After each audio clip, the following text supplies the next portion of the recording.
प्रधानमंत्री आ गए हैं, सुनते हैं क्या कहते हैं। अनेक अनेक शुभकामनाएं। डॉक्टर बीसी रॉय जी की स्मृति में मनाया जाने वाला ये दिन हमारे डॉक्टर्स के, हमारी मेडिकल फ्रेटर्निटी के उच्चतम आदर्शों का प्रतीक है। खास तौर पर पिछले 1.5 साल में हमारे डॉक्टर्स ने जिस तरह देशवासियों की सेवा की है वो अपने आप में एक मिसाल है। मैं 130 करोड़ देशवासियों की ओर से देश के सभी डॉक्टर्स को धन्यवाद देता हूं, आभार प्रकट करता हूं।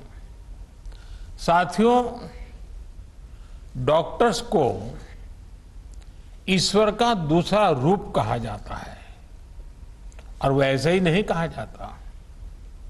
कितने ही लोग ऐसे होंगे जिनका जीवन किसी संकट में पड़ा होगा, किसी बीमारी या दुर्घटना का शिकार हुआ होगा, या फिर कई बार हमें ऐसा लगने लगता है कि क्या हम किसी हमारे अपने को खो देंगे।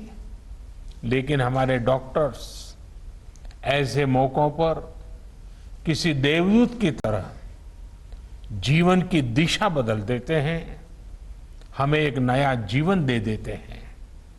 साथियों, आज जब देश कोरोना से इतनी बड़ी जंग लड़ रहा है तो डॉक्टर्स ने दिन रात मेहनत करके लाखों लोगों का जीवन बचाया है।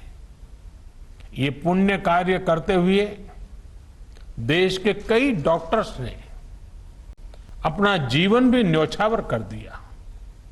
मैं जीवन आहूत करने वाले इन सभी डॉक्टर्स को अपनी विनम्र श्रद्धांजलि अर्पित करता हूं और परिवार के प्रति अपनी संवेदना व्यक्त करता हूं। साथियों, कोरोना से लड़ाई में जितनी चुनौतियां आई, हमारे वैज्ञानिकों, डॉक्टर्स ने उतने ही समाधान तलाशे, प्रभावी दवाइयां बनाई।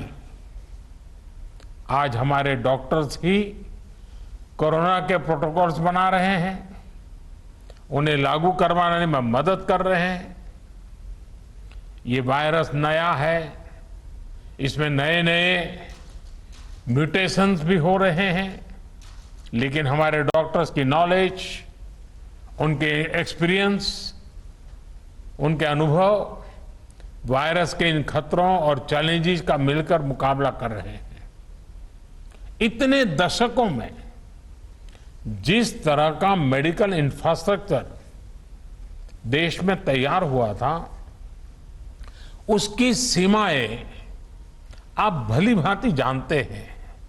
पहले के समय में मेडिकल इंफ्रास्ट्रक्चर को किस तरह नजरअंदाज किया गया था, इससे भी आप परिचित हैं।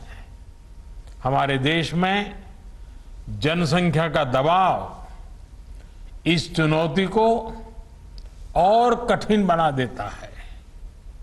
बावजूद इसके कोरोना के दौरान अगर हम प्रति लाख जनसंख्या में संक्रमण को देखें, मृत्यु दर को देखें, तो भारत की स्थिति बड़े बड़े विकसित और समृद्ध देशों की तुलना में कहीं संभली हुई रही है।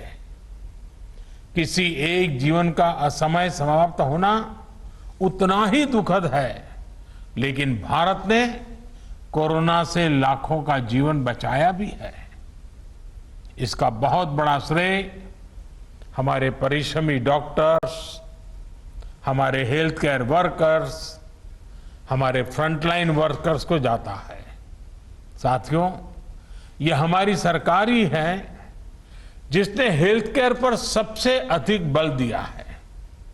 पिछले वर्ष फर्स्ट वेव के दौरान हमने लगभग 15,000 करोड़ रुपए हेल्थ केयर के लिए आवंटित किए थे, जिससे हमारे हेल्थ इंफ्रास्ट्रक्चर को बढ़ाने में मदद मिली। इस साल हेल्थ सेक्टर के लिए बजट का एलोकेशन 2 गुने से भी ज्यादा यानी 2 लाख करोड़ रुपए से भी अधिक किया गया। अब हम ऐसे क्षेत्रों में हेल्थ इंफ्रास्ट्रक्चर को मजबूत करने के लिए 50,000 करोड़ रुपए की एक क्रेडिट गारंटी स्कीम लेकर आए हैं, जहां स्वास्थ्य सुविधाओं की कमी है। हमने बच्चों के लिए जरूरी हेल्थ इंफ्रास्ट्रक्चर को सशक्त करने के लिए भी 22,000 करोड़ रुपए से ज्यादा आवंटित किए हैं। आज देश में तेजी से नए एम्स खोले जा रहे हैं, नए मेडिकल कॉलेज बनाए जा रहे हैं, आधुनिक हेल्थ इंफ्रास्ट्रक्चर खड़ा किया जा रहा है। 2014 तक जहां देश में केवल 6 एम्स थे, वहीं इन 7 सालों में 15 नए एम्स का काम शुरू हुआ है। मेडिकल कॉलेज की संख्या भी करीब 1.5 गुना बढ़ी है। इसी का परिणाम है कि इतने कम समय में जहां अंडर ग्रेजुएट सीट्स में 1.5 गुने से ज्यादा की वृद्धि हुई है, वहीं पीजी सीट्स में 80% इजाफा हुआ है। यानी यहां तक पहुंचने के लिए जो संघर्ष आपको करना पड़ा, वो कठिनाइयां हमारे युवाओं को, आपके बच्चों को नहीं उठानी पड़ेगी। दूर सुदूर क्षेत्रों में भी हमारे ज्यादा से ज्यादा युवाओं को डॉक्टर बनने का अवसर मिलेगा। उनकी प्रतिभा को, उनके सपनों को नई उड़ान मिलेगी। मेडिकल सेक्टर में हो रहे इन बदलावों के बीच डॉक्टर्स की सुरक्षा के लिए भी सरकार प्रतिबद्ध है। हमारी सरकार ने डॉक्टर्स के खिलाफ हिंसा को रोकने के लिए पिछले वर्ष ही कानून में कई कड़े प्रावधान किए हैं। इसके साथ ही हम अपने कोविड वॉरियर्स के लिए फ्री इंश्योरेंस कवर स्कीम भी लेकर आए हैं। साथियों, कोरोना के खिलाफ देश की लड़ाई हो या मेडिकल व्यवस्था सुधारने का देश का लक्ष्य, इन सब में आप सभी को महत्वपूर्ण भूमिका अदा करनी है। उदाहरण के तौर पर, जब आप सभी ने पहले फेज में वैक्सीन लगवाई, तो उससे देश में वैक्सीन को लेकर उत्साह और विश्वास कई गुना बढ़ गया। इसी तरह जब आप लोगों को कोविड एप्रोप्रिएट बिहेवियर का पालन करने के लिए कहते हैं, तो लोग पूरी श्रद्धा से उसका पालन करते हैं। मैं चाहूंगा आप अपनी इस भूमिका को और सक्रियता से निभाएं, अपना दायरा और ज्यादा बढ़ाएं।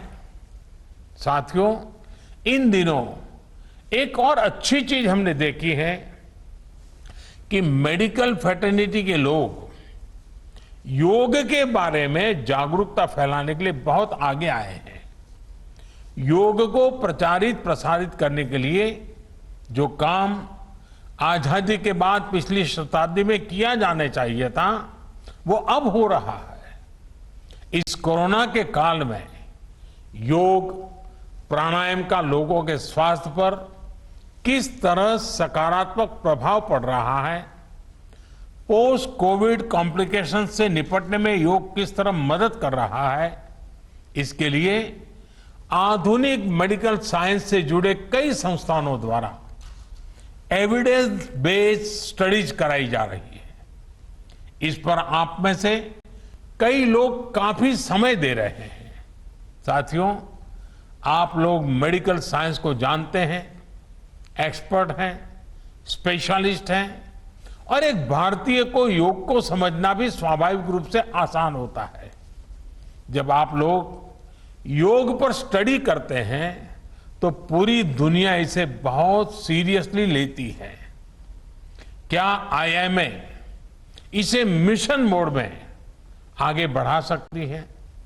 योग पर एविडेंस बेस्ड स्टडीज को साइंटिफिक तरीके से आगे ले जा सकती है? एक प्रयास ये भी हो सकता है कि योग पर स्टडीज को इंटरनेशनल जर्नल्स में पब्लिश किया जाए, उसे प्रचारित किया जाए।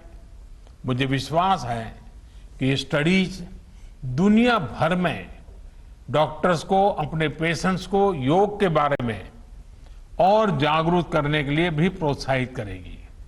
साथियों, जब भी हार्ड वर्क, टैलेंट और स्किल की बात आती है तो इनमें आपका कोई मुकाबला नहीं है।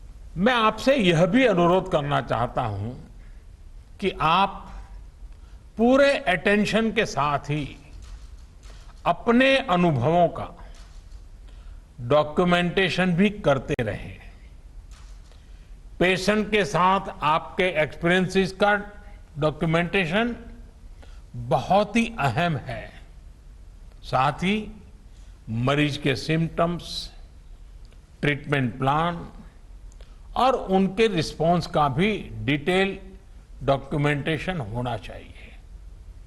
यह एक रिसर्च स्टडी के रूप में भी हो सकता है जिसमें विभिन्न प्रकार की दवाओं और ट्रीटमेंट्स के असर को नोट किया गया हो।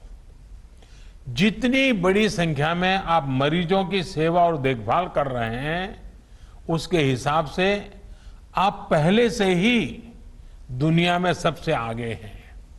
यह समय यह भी सुनिश्चित करने का है कि आपके काम का, आपकी साइंटिफिक स्टडीज का दुनिया संज्ञान ले और आने वाली पीढ़ी को उसका लाभ भी मिले।